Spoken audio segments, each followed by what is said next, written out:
Hello guys, welcome back to my YouTube channel. और आज हम लोग ईएम वेव्स स्टार्ट करने जा रहे हैं, इलेक्ट्रोमैग्नेटिक वेव्स।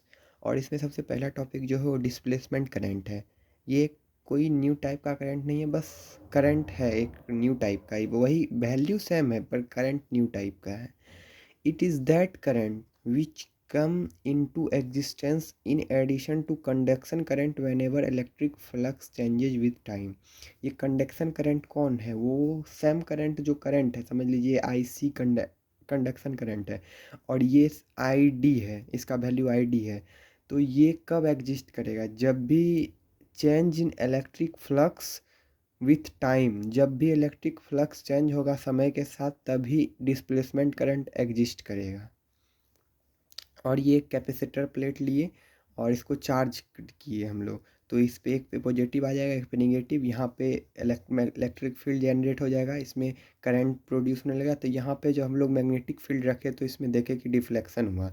तो ये टाइम वेरिंग इलेक्ट्रिक फील्ड है। और फिर यहाँ पे एक बैटरी के लिए कांस्टेंट, मतलब एक कांस्टेंट बैटरी के लिए, तो इसमें कांस्टेंट इलेक्ट्रिक फील्ड जनरेट हुआ। और इसमें करंट जीरो, क्योंकि यहाँ पे तो दिया गया electric flux changes with time. तो समय के साथ जब तक चेंज नहीं होगा तो इसमें करंट कहाँ से आएगा? तो इसमें करंट जीरो हो गया, I D zero. I D is due to change in electric flux. I D कब होगा? जब इलेक्ट्रिक फ्लक्स में चेंज होगा। If electric flux is constant, जब इलेक्ट्रिक फ्लक्स कांस्टेंट होगा तो आई डी जीरो होगा। और आई सी, ये कंडक्शन करंट, ये नॉर्मल करंट आई के बराबर क्या होता है? D Q by D T. Displacement current is proportional to rate of change of electric flux. I D तो बताएं ही, जब चेंज इन इलेक्ट्रिक फ्लक्स होगा समय के साथ तो डिस्प्लेसमेंट करंट होगा। तो आई डी हम लिख सकते हैं directly proportional to D phi electric flux का सिंबल है phi E by D T. और एक जब इसको प्रोपोर्शनलिटी को साइन को हटाए तो एक कांस्टेंट एप्सिलॉन नॉट को हम दिए तो इक्वल टू कर दिए। अब relation between I C and I D, I C और आई डी में रिलेशन इसलिए निकालेंगे क्योंकि आई सी भी एक करंट है और आई डी भी एक करंट है। ये कंडक्शन करंट कहा जाता है, इसे डिस्प्लेसमेंट करंट कहता है, पर वैल्यू जो दोनों का होता है वो सेम ही होता है। आई सी बराबर D Q by D T. और फिर फाई ई, फाई मतलब चेंज इन इलेक्ट्रिक फ्लक्स का सिंबल है, तो इसका वैल्यू होता है ई ए कॉस थीटा। थीटा एन और ई के बीच का एंगल है, थीटा इसमें जीरो है। और इलेक्ट्रिक फ्लक्स और फिर एरिया वेक्टर, तो एरिया वेक्टर किसी के परपेंडिकुलर होता है और इलेक्ट्रिक फील्ड भी परपेंडिकुलर, तो दोनों के बीच का angle zero. Zero cos zero is equal to one. अगर कॉस जीरो वन हो जाएगा तो ई फाई के बराबर ई ए हो जाएगा। और फिर ई होता है इलेक्ट्रिक फील्ड बराबर सरफेस सिग्मा, मतलब इस कैपेसिटर प्लेट के बीच में इलेक्ट्रिक फील्ड होता है sigma bye epsilon not. Sigma है सरफेस चार्ज डेंसिटी, हम इसको क्यू बाय ए लिख सकते हैं। क्यू बाय ए लिखे और उसके बाद ई का वैल्यू हम यहाँ पे क्यू बाय ए रखेंगे। और आगे देख, आई डी बराबर epsilon not D phi by D T. I D बराबर epsilon not D phi Q by epsilon not. यहाँ से हम लोग फाई की जगह पे वहाँ पे रख सकते हैं क्यू बाय एप्सिलॉन नॉट।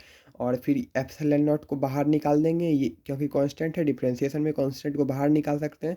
फिर एप्सिलॉन नॉट से एप्सिलॉन नॉट कट जाएगा और आई डी बराबर D Q by D T आ गया। और D Q by D T कितना आई सी के बराबर हम लोग माने थे, तो आई डी बराबर I C. Hence displacement current is numerically equal to conduction current. इसका जो न्यूमेरिकली मान होता है एक तरह से, तो वो इक्वल होता है। अब पढ़ने हैं modified Ampere circuital law. Ampere का जो सर्किटल लॉ था उसको मैक्सवेल साहब ने किस तरह मॉडिफाई किया, कुछ चेंज किया। क्योंकि उनका लॉ था कि किसी भी क्लोज सरफेस से अगर करंट पास होगा तो उसका म्यू नॉट आई लिख सिर्फ हो जाएगा उसका वैल्यू, पर उन्होंने इसको मॉडिफाइड किया कुछ। तो अब ये जो है न्यू मॉडिफाइड सर्किटल लॉ है आई सी प्लस आई डी। और कैसे किया आप देखते हैं यहाँ पे। Consistency of modified Ampere circuital law.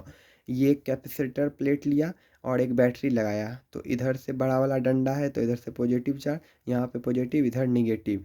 और फिर जब इसमें तो करंट होगा, इस करंट को हम लोग आईसी कंडक्शन करंट के नाम से जानते हैं। और जो इलेक्ट्रिक फील्ड कैपेसिटर के प्लेट के बीच में रहता है और चेंज इन इलेक्ट्रिक फील्ड के कारण होता है, फ्लक्स के कारण होता है, तो उसे डिस्प्लेसमेंट करंट कहा जाता है। तो इसके बीच में डिस्प्लेसमेंट करंट है। आगे for the loop C1 outside, जो एक आउटसाइड था तो उसके लिए म्यू नॉट IC हो जाएगा, क्योंकि वहाँ पे IC करंट मौजूद यानी कंडक्शन करंट है। और सेकंड जो C2 वो कैपेसिटर प्लेट के बीच में था, तो उसके लिए ID हो जाएगा, तो म्यू नॉट ID। और IC और ID दोनों बराबर है, तो इस तरह लिख सकते हैं, hence Ampere circuital law is consistence. और property of continuity, modified Ampere circuital law, इसका इंटीग्रेशन अब करेंगे तो यही mu not IC plus ID देगा। और यहाँ पे एक देख सकते हैं, कैपेसिटर प्लेट के बीच में IC बराबर 0 होगा, क्योंकि यहाँ पे तो डिस्प्लेसमेंट करंट होगा नहीं, यहाँ पे कंडक्शन करंट नहीं होगा, और डिस्प्लेसमेंट करंट जितना भी हो, और यहाँ पे डिस्प्लेसमेंट करंट 0 होगा, कंडक्शन करंट कुछ भी हो सकता है। और IC बराबर 0 inside the capacitor, but IC is not equal to 0 outside the capacitor. Conduction current तो कैपेसिटर प्लेट के बीच में नहीं होगा, तो वो लिखा है 0, और बाहर में 0 के बराबर तो नहीं होगा, कुछ भी हो सकता है।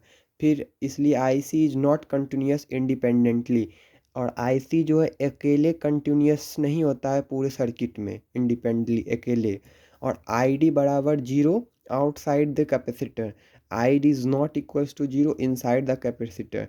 कैपेसिटर के जो बाहर होता है ID डिस्प्लेसमेंट करंट 0 होता है, और अंदर जो कुछ भी हो सकता है, not equal to 0। Hence ID is discontinuous, ये भी पूरे सर्किट में नहीं अकेले मतलब चल सकता है, इसलिए discontinuous. But IC plus ID is continuous, IC और ID दोनों को अगर जोड़ देंगे तब वो कंटिन्यूस, वो पूरे सर्किट में दौड़ता है। Outside the capacitor IC is not equal to 0 और ID बराबर 0। IC बराबर dQ/dt and inside the capacitor ID is not equals to 0, IC बराबर 0, then ID बराबर IC। IC and ID are not continuous independently, but sum of IC and ID is continuous। यही बोला गया है कि IC और ID जो है एक अपने दम पे अकेले पूरे में नहीं चल सकता है, पर अगर दोनों साथ में हो तो वो पूरा कंटिन्यूस कर सकता है। ID बराबर एप्सिलॉन नॉट d/dt, ID बराबर एप्सिलॉन नॉट dEA/dt। ये इससे फाई का वैल्यू होता है EA, और फिर इससे हम लोग ए बाहर निकाल लिए और dE/dt, और फिर ID बराबर dQ/dt और IC, और Q कैपेसिटर के लिए चार्ज बराबर कैपेसिटर बाय पोटेंशियल डिफरेंस होता है, तो ID D, Q के जगह C भी रखे, और dt ID बराबर C d/dt। ये ID का वैल्यू आ गया। अब क्वेश्चन है वो नेक्स्ट में देखते हैं हम लोग।